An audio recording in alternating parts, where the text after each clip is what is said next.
The adrenaline and shock of this week's flood emergency across northern New South Wales has given way to anger as cut-off communities become frustrated by a sheer lack of planning from authorities. Key points: many northern NSW residents have had no telecommunications for days, with towns cut off by flooding. Many northern NSW residents have had no telecommunications for days, with towns cut off by flooding. There's frustration that rescues were left to locals with emergency services overwhelmed or unable to reach some areas. There's frustration that rescues were left to locals with emergency services overwhelmed or unable to reach some areas. Additional NSW police officers are being deployed across Byron, Richmond and Tweed Shires. Murwillumbah local Sonia Claro said she felt far more frustrated now than she did following the 2017 floods. The sheer lack of services, infrastructure, the sheer lack of planning, she said. In terms of state and federal government planning and preparation, in an area they know is flood-prone. It was very much left to locals, like locals rescuing people. Our Facebook page basically had people going, "Can you please come and rescue me?" Murwillumbah was completely cut off by floods. Supplied, Sonia Claro. Many still cut off. Ms. Claro said, "The adrenaline and the shock has given way to a resigned sort of pragmatism as locals start the cleanup. The biggest problem we had as a town was no communication for 4 days," she said. "Phones, internet, all down.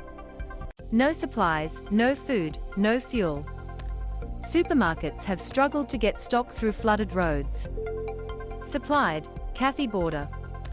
Ms. Claro said some vehicles trickled through to Murwillumbah on Thursday afternoon, but we still have no phone coverage, we have no FPOS.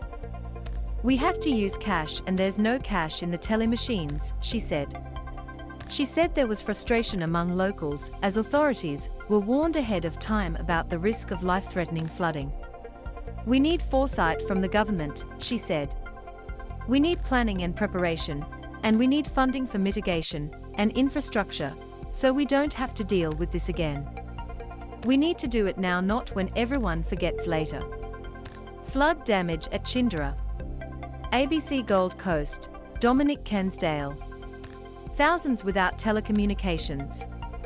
There have been outages for about 4,000 Telstra phone services and 6,000 NBN connections south from the Queensland border to the Clarence Valley. Telstra's general manager for Northern NSW, Michael Murwillumbah, said it was likely the largest outage in the area since the 2017 floods, and including the bushfires in 2019 to 20. "We do have particular focus and concern around what we call communities in isolation, where they are unable to make calls because not only is there no Telstra service, but there's no NBN or other mobile providers," he said. The flood cleanup in Murwillumbah has been hampered by telecommunications outages. Supplied, Sonia Claro. Mr. Murwillumbah said repair crews are ready, but that access to some areas is still restricted by damaged or flooded roads. "It's a matter of working with emergency services to determine that an area is safe, and as soon as it is, we'll get crews in there," he said. "In the case of infrastructure such as telecommunications, your problem might be 100 kilometers down the path from the actual base station." A spokesperson for Essential Energy said that as of Thursday evening, about 15,000 customers were without power across the northern rivers. More police deployed.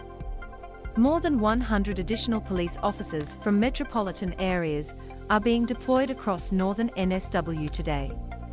These communities have faced some of the toughest times imaginable, but the stories of compassion and bravery from police, volunteers, and entire communities rolling up their sleeves to pitch in have been incredible, Deputy Premier and Minister for Police Paul Toole said.